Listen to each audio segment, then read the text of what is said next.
Assalamualaikum and a very good morning. My name is Nadzurah Nadzri. I study at OUMH13 Manjung. My metric number is 96022659505001, and I take course in Diploma Early Childhood, and I'm in my second semester. My title for today is Education Using 21st Century Learning. But first of all, do you know what is meaning of education? Based on my research at Wikipedia, education means is a process of facilitating learning, belief, skills, values, and habits. Educational methods include teaching, training, storytelling, discussion, and direct research.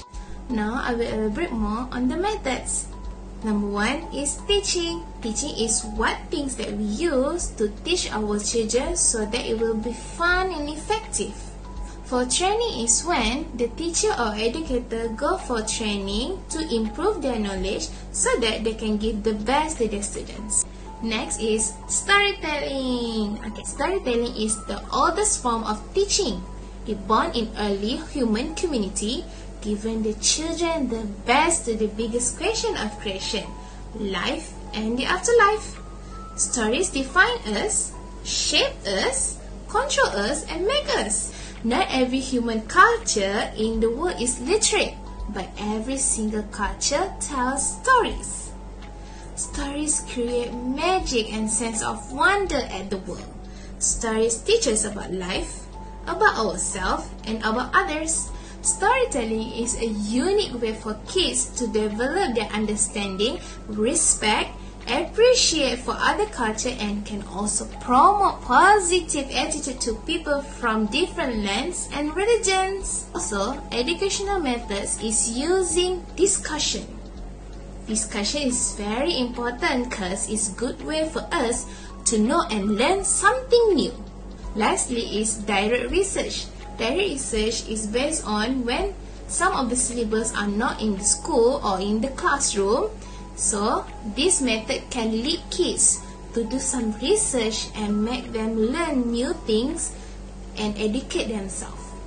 Add on, education frequently takes place under the guidance of educators such as teacher, madam, sir, and lecturer. However, learners can also educate themselves through direct teaching. Education can take place based on formal, informal, and non-formal setting and experience that formative effect on the way of things, feel, act can be considered educational. Now, I will take you to the meaning of formal education, informal education, and non-formal education. Formal education takes place at school, have uniform, full-time, proper subject-oriented, and also certificate or degrees. Now, let's take a look at informal education. Informal education is a practical adult learning, diversity in method and contents, mobilizing local resources, built on learner participation, and lastly is real-life example of learning. Lastly is non-formal education. Alright, non-formal education usually is about our life.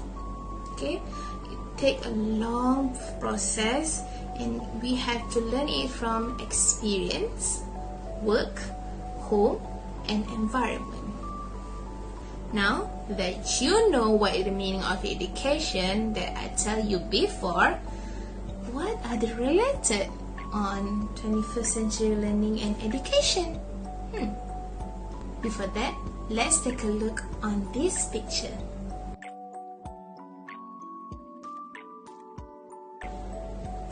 For the 90s and 2000 babies, do you recall any memories from that picture? Alright, now let's take a look based on 21st century learning in experience in the classroom.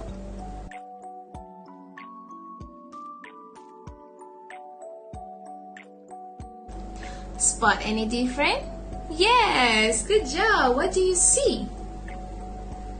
from my view, I see 21st century learning is more fun and colorful learning experience.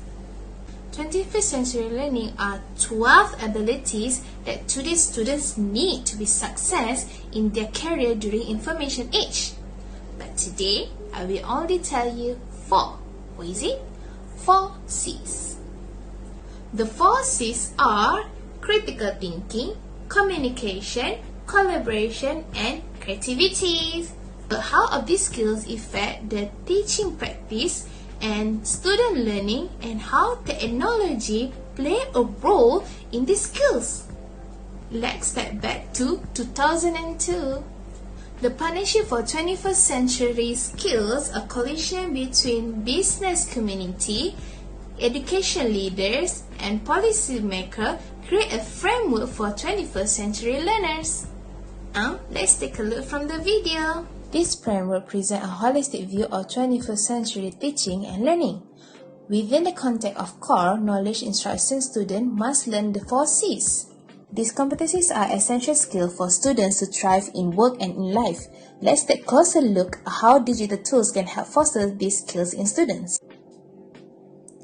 Critical thinking refers to students' ability to analyze, interpret, evaluate, make decisions, and solve problems. Based on the video, example of using the critical thinking is when the students are searching about the fossil fuel that are used from the back, from the past and today. So they will do this research, or they will do a conference video with the experts so that they will get the data and make them and call it into a project-based learning. Communication refers to students' ability to share information while expressing their thoughts and opinion clearly to others. Communication also requires strong listening and evaluation skills in order to aid in collaboration. It includes verbal, writing, and multimedia message. The example of the communication in students is when the students are given a job, they have to do the project-based learning, they have to give their ideas, they have to give their opinion to make this project work. Number 3, collaboration refers to students' ability to work with others to accomplish a goal while being flexible and sharing group responsibilities. Example for collaboration is when students can collaborate with other groups to do the investigation about a local environmental issue. Students can assume a different role within their teams depending on their talent and interests. For instance, some can make observation, some can make recording data, and some will share the results. Lastly, creativity includes abilities such as brainstorming, refine ideas, being responsive to ideas from others, and make ideas tangible and useful to others. Example for creativity is when students work together to brainstorming the innovative way to address recycling. Students decide to create a recycling campaign in school, including making public service announcement video for upcoming assembly, so that the world will aware about the importance of recycling. Now you can see from this example, when technology are used strategically, can really enhance you to support the 4 C's in your classroom and education. My speech about education in 21st century learning that digital tools really can help students to think critically, communicate, collaborate, and be creative. And we know these skills help the student higher order thinking skill, which is crucial for 21st century learning. That's all for today, and thank you to lend me your ears, your eyes for this video. Assalamualaikum.